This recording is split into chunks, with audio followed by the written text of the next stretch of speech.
It's a pleasure meeting you once again. And today, once again, we're here for our question, that is human growth and development. Having seen previously some things that you had covered in human growth and development, for today we are going to see the personality development. The personality development, it was majorly initiated by Freud Sigmund. Sigmund, I remember I had given you some work about him, and that let us try to look at him. Sigmund Freud intensively studied personality development. That majorly for him studied about personality development.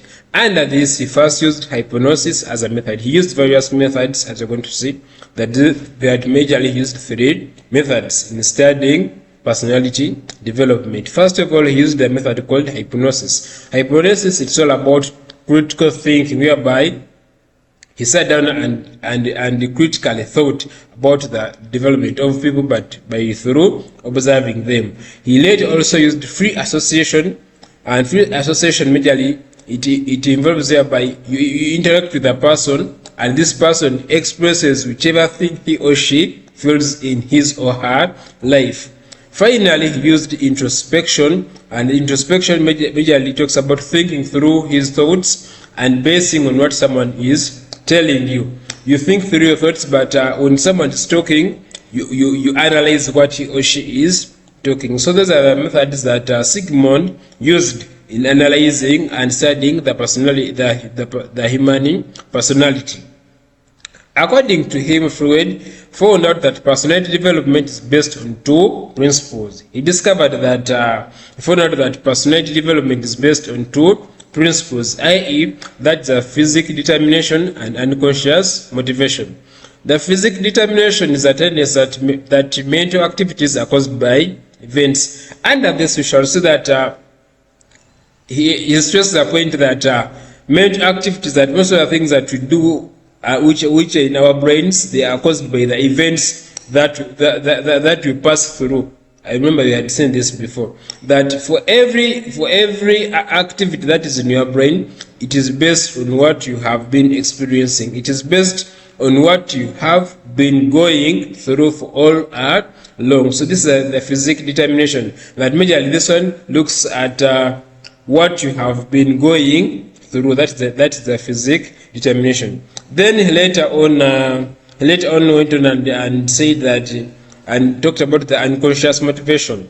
The unconscious motivation, this is being completely unaware of processes which guide our lives. That we shall see that under this, there are processes, but however, we are not that process that we go through in our lives, but we are not aware that they take place. And under this, because there are some things that happen in our lives, and you're totally unaware, you don't have control over them. So this is the unconscious motivation. For instance, you have fallen sick, you have fainted, you have been taken to hospital, you don't know where you are. Then after some minutes or after some hours, you are being told that you are now in hospital. Sometimes you have got an accident, sometimes you have fallen sick, so you are unconscious that things have happened in your life, but you're not conscious of them. They put you on a border, they take you through a taxi, but you're not aware.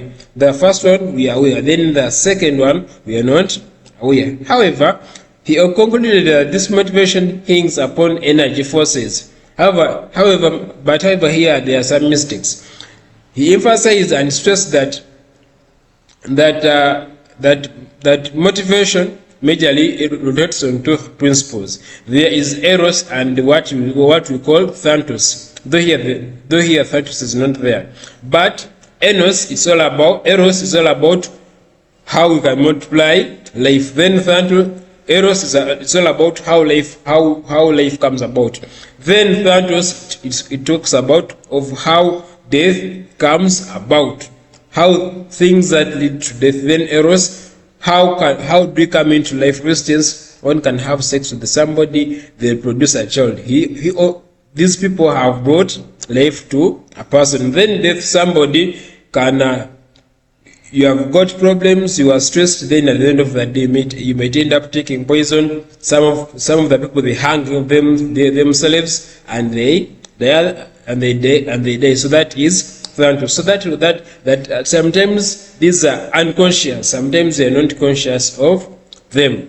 According to Freud, personality development comprises of three physical structures, i.e., that is ID, ego, and superego. Shall remember that we had seen these three. We had initially seen these personalities in the initial work that was about a certain psychology.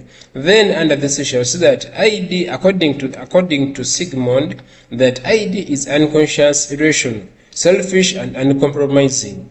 It represents the biological and unconscious drive. It operates on the pleasure principle. We shall see that the ID is something that forces you to do something, right? As you had seen it earlier, that this one, it forces you to do something. But however, that it forces you to do something that you can do it, you go and do on. That you shall say that this one, it operates on principle, pleasure, that it forces you. It's all about satisfying one's needs, that you can do this, you can go in for it. Then the ego is rational. It is patient and assesses the consequences of the idea and controls them. It begins from the age of 2 to 3 years. It heavily acts on reality principle. That the ego, this one, it's something that tells that think twice. Are you able to do it? Fine, you want to go for work that is raining, but do you think that you reach at work in time? Won't you find floods? Won't you find accidents? So this is something that makes you think twice before you go in for any action. Then the superego represents the conscious mind. It is a conscious of what is right or wrong and begins to appear from the age of 7. It represents the moral principle. Any balance between three forces leads to conflict in behavior. That the superego majorly, for it, as we had seen it earlier, that this one, it appreciates what you have done. It majorly appreciates, because you have seen that the ID tells you to do it. Then the ego, it tells you to think twice. Then after the ego, this is when you are able to implement. This is when you are able to put into action what you have decided. Then the superego, this one appreciates what you have done. It appreciates what, or at times it